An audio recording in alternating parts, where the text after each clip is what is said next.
Let me start by appreciating Paradise TV and maybe with this sister institution, Paradise Radio, for hosting these national discussions on the draft constitution of the Third Republic. It has never happened in the history of this country when media houses engage the nation or the public in discussing a document as important as the Constitution of the Gambia. I want to really say that the Gambian nation is grateful to you for that. I do not want to make any statement that is intended to influence anyone's thinking or shape anyone's views on the Constitution of the Gambia or the proposed Constitution of the Gambia. All that I want to do is to highlight some of the innovations, some of the new things in this Constitution. Because this Constitution is the product of a wide range of engagement by the CRC with the Gambian community, both internally and abroad. It is as a result of this extensive engagement that we have this final product.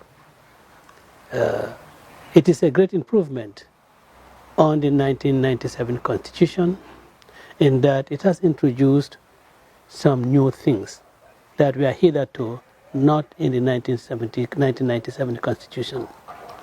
Of course, even though the innovations were not constitutionalized, we have had best practices that we had lived with and we had aspired to achieving.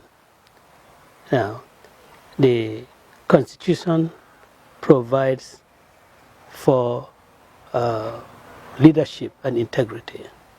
That is an innovation, but of course, the content of that chapter is a reflection of the best practices that anyone would want to see prevail in any country. It permeates the entire society, not only for politicians, but also even ordinary citizens.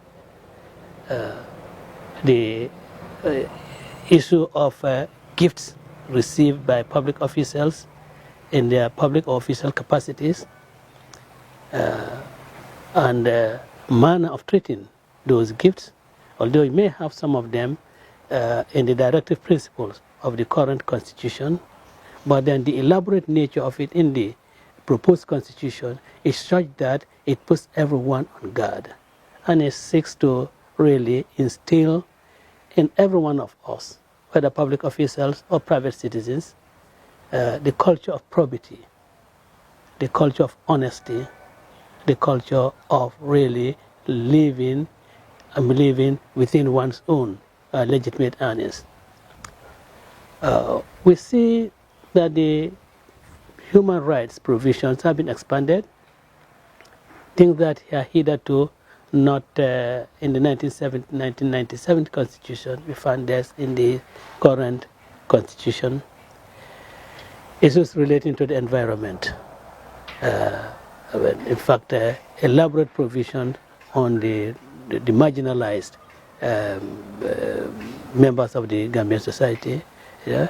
We may have inferentially in the 1997 Constitution, but that has been so expanded that there is no room left for speculation as to whether or not particular issues relating to the marginalized have been properly addressed. We find in it this innovation of anyone having the opportunity to challenge declaration of state of emergency by the president. Hitherto, when a state of emergency is declared, no one can question the bona fides of it. Of course, the first condition is beyond doubt. When the Gambia is at war, when Gambia is threatened by war, invasion, and so forth, naturally, no one can question the bona fides of a declaration of a state of emergency. But the other condition, where the president believes that a situation exists which warrants the declaration of a state of emergency, his bona fides can be questioned, can be called into that. So opportunity is given to the Gambian people to really challenge the declaration of state of emergency. And not only that, but also legislations, which would include regulations, made pursuant to a declaration of a state of emergency. These are innovations, and I think really it's another check on the powers of the executive donated by this constitution to the people of the Gambia. And we want to commend the CRC commissioners for really having that progressive thinking and way of bridling, the executive sometimes in the misuse of his discretions. I'm sure the very erudite lawyers there must have had their minds thrown back to Levasis and Anderson, where it was thought that kind of question, the decision of the executive in matters of that nature, and that's really an improvement. We also see in this constitution the powers given to the National Assembly, which I think also is quite commendable. Appointments to certain positions cannot be made, or can be, if made, has to get the National Assembly confirmation. Otherwise, the appointment will not take effect. This affects appointees to independent institutions and independent offices. The Independent Electoral Commission, the Human Rights Commission, the Anti-Corruption Commission, the Ombudsman, the Auditor General, Central Bank of the Gambia. Now, and as well as appointments to ministerial positions. There has to be confirmation of that by the National Assembly. What I find a little bit lacking is why is the appointment of the Vice President also not made subject to National Assembly approval? But again, maybe you cannot cater for everything in a constitution. As time goes on, we see how it's working out. We can make adjustments here and there. And it is also an innovation that qualifications for ministers have been inserted in the constitution for the first time, that their educational qualification has to be in the tertiary level. Well, that's very good. I would have thought that for the Vice President and the President, similar qualifications should have been inserted in the Constitution. If ministers' educational qualification is pegged at the tertiary level, cannot understand why the Chief Executive own educational qualification should not have been pegged at that level, and because there must be merit in ensuring that ministers really their educational qualification is above secondary school level. There must be a very good reason. But again, you cannot cater for everything in the Constitution, and there has to be some give and take, and obviously that should not be a drawback that will not make this Constitution unworkable. But very strikingly also the creation of 2 deputy speakers of the National Assembly. There has always been a provision for a deputy speaker, and deputy speaker and the speaker previously under 1997 Constitution are elected from among members of the National Assembly. But this time, the Speaker is elected or selected from outside of the National Assembly, and he or she on election becomes an ex officio member of the National Assembly without a voting right. Again, that's an innovation. Innovation also having another deputy speaker, and which of course is meant, I believe, is meant to make sure that the National Assembly functions well, so that the absence of any one of the deputy speaker, the first deputy speaker, and the speaker will not impede the functioning of the National Assembly. One other important innovation, constitutionalized, of course, because I see it in the current budget, Chief of Staff, a position for a Chief of Staff, but it's not constitutionalized. But this time, the office is constitutionalized, and of course, it's also a new, it's also an innovation, something new in the Constitution, although it's not new in practice, in constitutional practice in other parts of the world, in other democracies. You do have Chief of Staff who attends, to the President's own matters.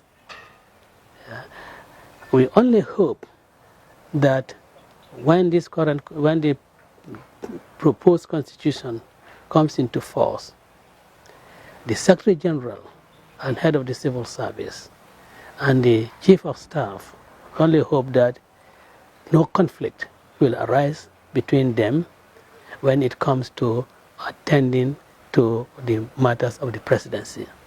Because the Chief of Staff is, of course, will be looking more politically, or should be looking more politically at the office of the President, seeing his vision implemented, taking care of his appointments and other schedules.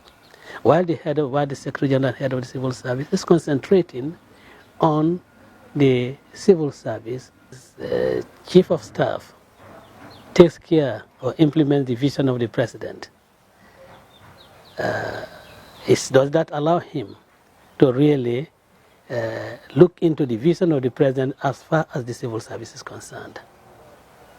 These are probably some hope there wouldn't be those teething problems, but we'll be able really to handle them. Let me just end by saying that the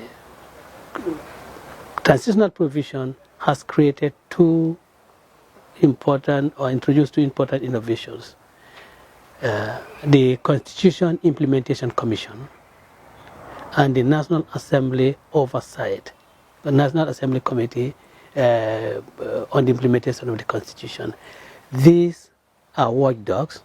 In fact, they are there watching the executive and to ensure that the Constitution is implemented without really tampering with them, to ensure that the legislations that should be enacted by the National Assembly for the smooth operation of some of the provisions of the Constitution are enacted on time. It's an innovation, and again, I believe it's intended to ensure that no one goes into slumber without really giving life to the provisions of the Constitution, making them work, and making the aspirations of the Gambian people realized through the various provisions of the Constitution. Because a government that is that does not think constitutional, that does not think legal, will just ignore the provisions and sit idle by without really implementing the provisions. But then these two institutions are really welcome, and we hope that when the Third Republic is ushered in, these will be the first two institutions that will be at work to ensure that the work carried out by the CRC in conjunction with the Gambian people is not really a wasted effort. Thank you, Paradise FM, and I hope, Paradise TV, and I hope that you will continue to have national discussions on issues of national importance.